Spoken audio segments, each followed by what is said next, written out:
Good evening friends. हम लोग पढ़ रहे हैं SCRT क्लास 9th का, और उसमें जो है आज चैप्टर 3 है जिसमें हम लोग पढ़ेंगे फ्रांस की क्रांति। मैंने 2 चैप्टर करा दिया है। पहला चैप्टर भौगोलिक खोजें से रिलेटेड था और दूसरा चैप्टर अमेरिकी स्वतंत्रता संग्राम से रिलेटेड था, और तीसरा आज जो है फ्रांस की क्रांति है। और फ्रांस की क्रांति में जो है ये चैप्टर थोड़ा बड़ा है, इसलिए थोड़ा टाइम लगेगा।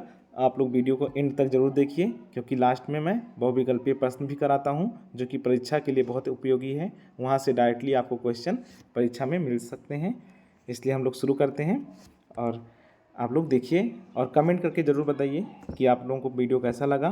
कुछ कमी रह रही हो तो बताइए, उसको सुधार किया जाएगा। वीडियो की क्वालिटी में या कोई भी कमी रह रही हो तो आप ज़रूर बताइए। ठीक है दोस्तों, चलते हैं।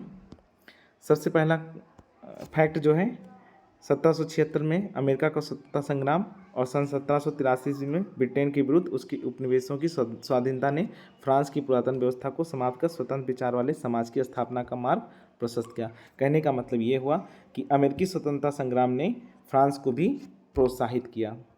किसके लिए? स्वतंत्रता के लिए। ठीक है, कि राजतंत्र को अब धीरे धीरे हटाया जाए और क्या लाया जाए? लोकतंत्र। क्योंकि अमेरिका में क्या हुआ था? लोकतंत्र स्थापित हुआ था। अब देखिए इसमें पूरा कहानी लिखा हुआ है, उतना टाइम है नहीं हम लोगों के पास में। हम लोगों को केवल फैक्ट देखना है, और जितना जल्दी हो सके फैक्ट को नोट कर लीजिए, वही इम्पॉर्टेंट है। अब देखिए क्वेश्चन ये बन जाएगा कि फ्रांस में किस राजवंश का शासन था? तो बूर्बो राजवंश का शासन था। ठीक है, और लुई 14वें के शासनकाल में साम्राज्य की प्रतिष्ठा उच्च शिखर पर थी, लेकिन उसके बाद के शासक अयोग्य सिद्ध हुए। ठीक है, सन 1774 ईस्वी में लुई 16वां गद्दी पर बैठा, जो अत्यधिक निरंकुश, फिजूल खर्च एवं अयोग्य था। ठीक है, उसका विवाह ऑस्ट्रिया की राजकुमारी मेरी आंतोनेट के साथ हुआ था। तो ये भी जो है इसी की तरह बहुत ज़्यादा पैसा खर्च करने वाली और अयोग्य थी। तो दोनों का कह लीजिए कि जो है मेलजोल अच्छा था इस मामले में, कि वो सत्ता जो है सही नहीं चल रहा था, शासन व्यवस्था सही नहीं चल रही थी। इस मामले में दोनों एक समान थे। तो फिर फैक्ट क्या है? वर्साई स्थित महल। क्वेश्चन कभी कभी बहुत हल्के पूछते हैं, लोग कन्फ्यूजन में गलत कर देते हैं। कभी कभी क्वेश्चन ऐसे पूछ लेगा कि वर्साई महल कहाँ पर स्थित है। अब आप लोग सोचेंगे, उसमें ऑप्शन दे देगा इटली, जर्मनी, फ्रांस। कुछ लोग सोचेंगे जर्मनी भी हो सकता है, कुछ लोग बोलेंगे कि नहीं इटली भी हो सकता है। तो आपको ध्यान रखना है कि जो है फ्रांस में ये वर्साई का महल है। ठीक है,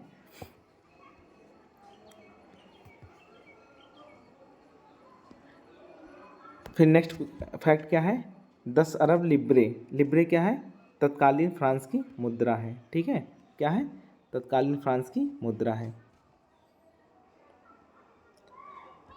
कभी कभी ये क्वेश्चन पूछता है कि संसद की बैठक 175 वर्षों तक नहीं बुलाई गई थी। तो ये क्वेश्चन पूछ लेता है कि कब बुलाई गई थी। ठीक है, तो अभी आएगा आगे क्वेश्चन, इसमें देखिएगा कि कब मतलब इसमें आंसर मिल जाएगा आपको कि कब बुलाया गया था। 1614 ईस्वी के बाद में डायरेक्ट आपको 1789 में संसद की बैठक बुलाई जाती है। सोचिए कितना, 175 वर्ष के बाद में जो है कोई बैठक बुलाई गई है। बहुत बड़ी बात थी फ्रांस के लिए।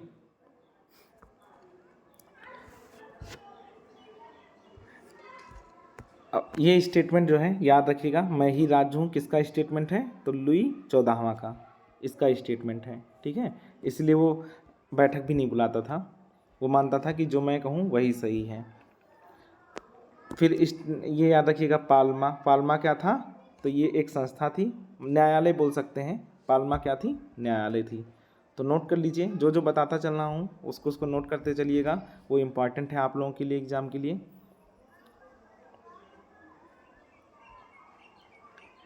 फिर फ्रांस की क्रांति का सामाजिक कारण है, और सामाजिक कारण में हम लोग पढ़ेंगे कि क्या क्या था। तो प्रथम स्टेट में कौन आता था? देखिए फ्रांस की क्रांति में 3 स्टेट में बटा हुआ था पूरा जो सामाजिक व्यवस्था था। प्रथम स्टेट में कौन आ रहा था? पादरी वर्ग। द्वितीय स्टेट में कौन आ रहा था? कुलीन वर्ग। और तृतीय स्टेट में बड़े व्यापारी, व्यवसायी एवं शिक्षित वर्ग। किसान एवं शिल्पी और छोटे किसान, नौकर एवं मजदूर। यानी कि तृतीय स्टेट में 3 भाग में बटे हुए थे।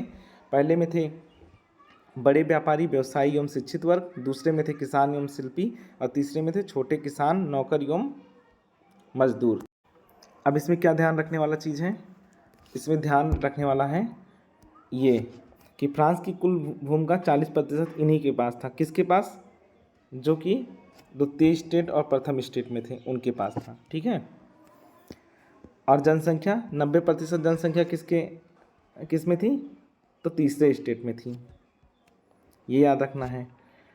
देखिए, सबसे ज़्यादा प्रतिनिधित्व फिर किसका होना चाहिए? तृतीय स्टेट का होना चाहिए, क्योंकि 90% जनसंख्या तृतीय स्टेट का है। लेकिन ऐसा नहीं हो रहा था, प्रतिनिधि सबके बराबर कर रहे थे। और यही वजह था कि फ्रांस की क्रांति का जो है सूत्रपात यहीं से हो गया, क्योंकि प्रतिनिधि सबके बराबर आ रहे थे। कहा यह जा रहा था कि संख्या के हिसाब से प्रतिनिधि नहीं रहेंगे, और यही सबसे बड़ी प्रॉब्लम थी और यही कारण भी था। ठीक है, मतलब एक कारण कह सकते हैं, कारण तो बहुत सारे हैं इसमें। सामाजिक कारण में क्या था? मध्यम वर्ग में राजनीतिक अधिकारों के प्रति सजगता, सामाजिक असमानता से असंतोष, कृषकों की दयनीय स्थिति। तो ये हो गया। ये क्वेश्चन पूछता है कि फ्रांस की क्रांति का सबसे महत्वपूर्ण नारा क्या था? तो सबसे महत्वपूर्ण नारा क्या था? समानता था। क्वेश्चन पूछ सकता है। ये स्टेटमेंट दे सकता है कि the nobles fight, the clergy pray and the people pay. ये क्वेश्चन पूछ सकता है कि किस क्रांति से संबंधित है? तो किस क्रांति से है? फ्रांस की क्रांति से। इसका मतलब क्या हुआ? फ्रांस में कुलीन लड़ते थे, पुजारी पूजा करते थे और जन साधारण उनका खर्च जुटाते थे।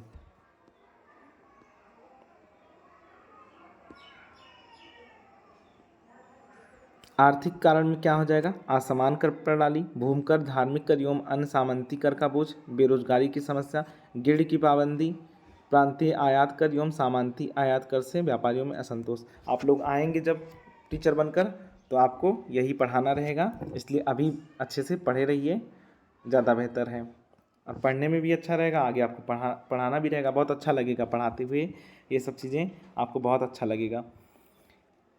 किसानों को भूमि कर, अब देखिए ये इम्पॉर्टेंट, टैले क्या है? तो भूमि कर है, और टीथे क्या है? धार्मिक कर है। ठीक है, ये इम्पॉर्टेंट है, नोट कर लीजिएगा, टैले और टीथे।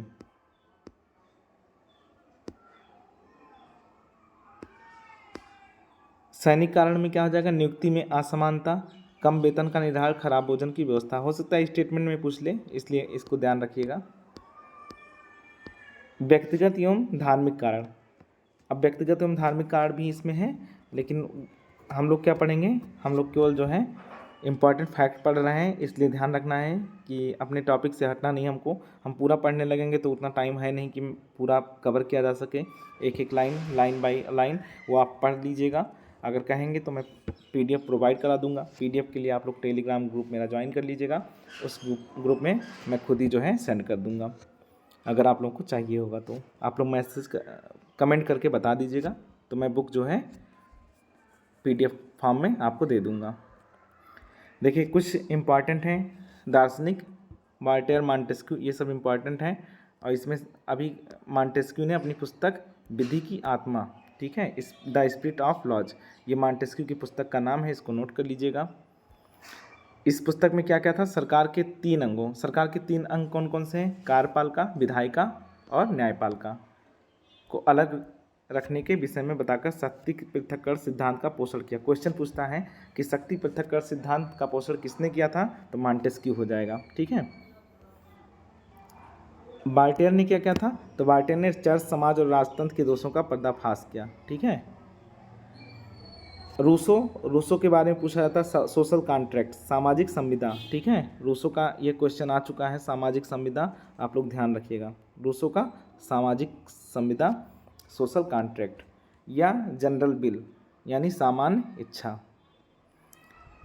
फिर दिदरो का क्या है? बृहद ज्ञानकोश, इंसाइक्लोपीडिया। ठीक है, दिदरो का इंसाइक्लोपीडिया।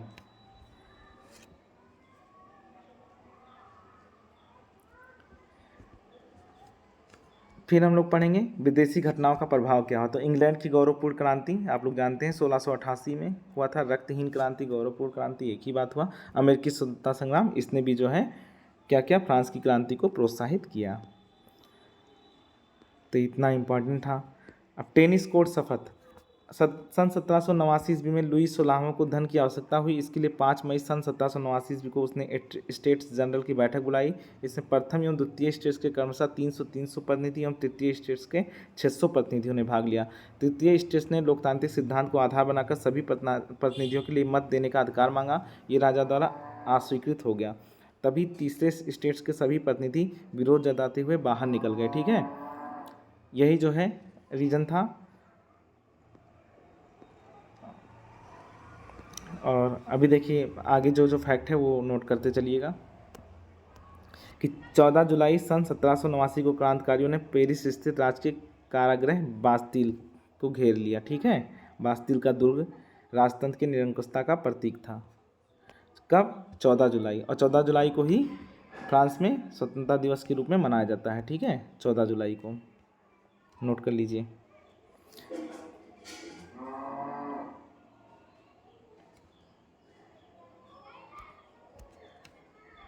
सत्ताईस अगस्त 1789 को मानव और नागरिकों के अधिकार को स्वीकार किया। ठीक है, ये याद रखिएगा। रॉबस्पियर का नाम याद रखिएगा, वामपंथी विचारधारा का समर्थक था। और फिर जो है रॉबस्पियर, आगे चलकर देखिएगा रॉबस्पियर के बारे में, अभी आएगा, अच्छी कहानी है। इसने क्या किया, 21 वर्ष से अधिक उम्र वालों को मतदान का अधिकार देकर, चाहे उनके पास संपत्ति हो या ना हो, चुनाव कराया गया। ठीक है, 21 वर्ष से अधिक उम्र वाले। क्वेश्चन पूछता है कि जनरल असेंबली के बाद में चुनाव देने की उम्र क्या थी, तो 21 वर्ष था। और 21 सितंबर 1792 को नवनिर्वाचित असेंबली को कन्वेंशन नाम दिया गया। ठीक है, क्या नाम दिया? कन्वेंशन नाम दिया गया, तथा राजा की सत्ता को समाप्त कर दिया गया। देशद्रोह के अपराध में लुई 16वें पर मुकदमा चलाया गया और 21 जनवरी 1793 को, ये डेट याद रखिएगा, उन्हें फांसी पर चढ़ा दिया गया। बाद में मेरी अंतर्नेत को भी फांसी दे दी गई। इनका लुई 16वां को जो फांसी दिया गया था उसका डेट याद रखिएगा। रॉबस्पियर द्वारा स्थापित आतंक का राज अक्टूबर 1793 में उत्कर्ष पर था। कन्वेंशन द्वारा राष्ट्र की एकमात्र भाषा फ्रेंच घोषित की गई। राष्ट्र देखे कैसे अभी उत्पात मचाएगा। फिर जो है राष्ट्र का नया कैलेंडर, ये क्वेश्चन याद रखिएगा। राष्ट्र का नया कैलेंडर कब? 22 सितंबर 1792 को लागू किया गया। नोट कर लीजिए इसको, क्वेश्चन यहाँ से पूछेगा, हम बताते हुए चल रहे हैं, आप लोग नोट करते चलिएगा। इतना उसने हिंसा फैला दिया था कि उसकी हिंसात्मक कार्रवाई की वजह से विशेष न्यायालय ने जुलाई 1794 ईस्वी में उससे मृत्युदंड दे दिया। और उसके बाद सन 1795 ईस्वी में नया संविधान बनाया गया। नया संविधान कब बनेगा? 1795 में, जिसने फ्रांस में गणतांत्रिक शासन की शुरुआत की। आगे चलकर नेपोलियन बोनापार्ट ने स्वयं को इस गणराज्य का प्रधान घोषित कर अपनी विधि संहिता, पूछता है, विधि संहिता लागू किया। कौन विधि संहिता लागू किया था? तो नेपोलियन बोनापार्ट, याद रखिएगा इसको। ये क्वेश्चन बहुत इंपॉर्टेंट है। स्वतंत्रता, समानता तथा बंधुत्व किस क्रांति का नारा है? तो फ्रांस की क्रांति का नारा है। ठीक है, फ्रांस की क्रांति का ये नारा है, इसको याद रखिएगा।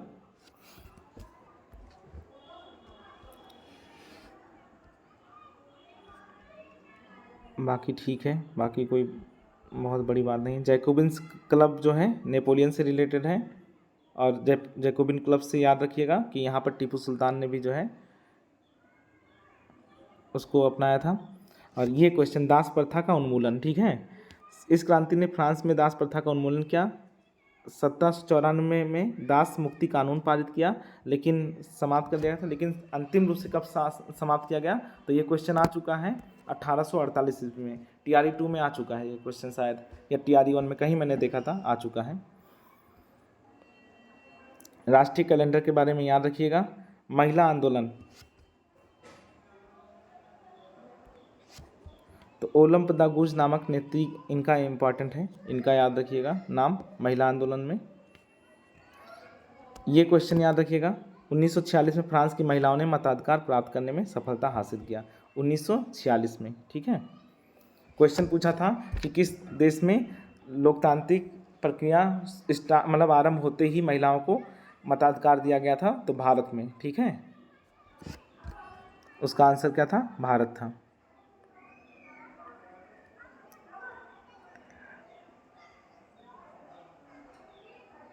बाकी इम्पोर्टेंट देखते चलिए, जहाँ दिखेगा बताइएगा। इम्पोर्टेंट आप लोग नोट कर लीजिएगा, वो कैसे बता पाएंगे। कभी कभी लगता है कि आप लोग मेरे सामने हम पढ़ा रहे हैं।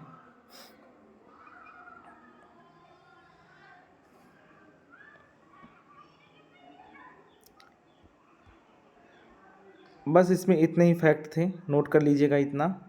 बाकी मैं नोट्स दे चुका हूँ, उसमें से रिलेट करके देख लीजिएगा एक बार, बस मोटा मोटा इसको बता दिया था। बाकी नोट्स तो मैं दे ही चुका हूँ इसका, और आप लोग नोट्स से और इसको मिलाकर पढ़ लीजिएगा, आपसे क्वेश्चन बाहर नहीं जाएगा यहाँ से। देखिए अब क्वेश्चन सॉल्व कर लेते हैं। फ्रांस की राजक्रांति किस वर्ष में हुई थी? तो 1789 ईस्वी में। बास्टिल का पतन कब हुआ? 14 जुलाई 1789। 14 जुलाई को फ्रांस का स्वतंत्रता दिवस मनाया जाता है। प्रथम स्टेट में कौन आते थे? तो पादरी वर्ग आ जाएगा।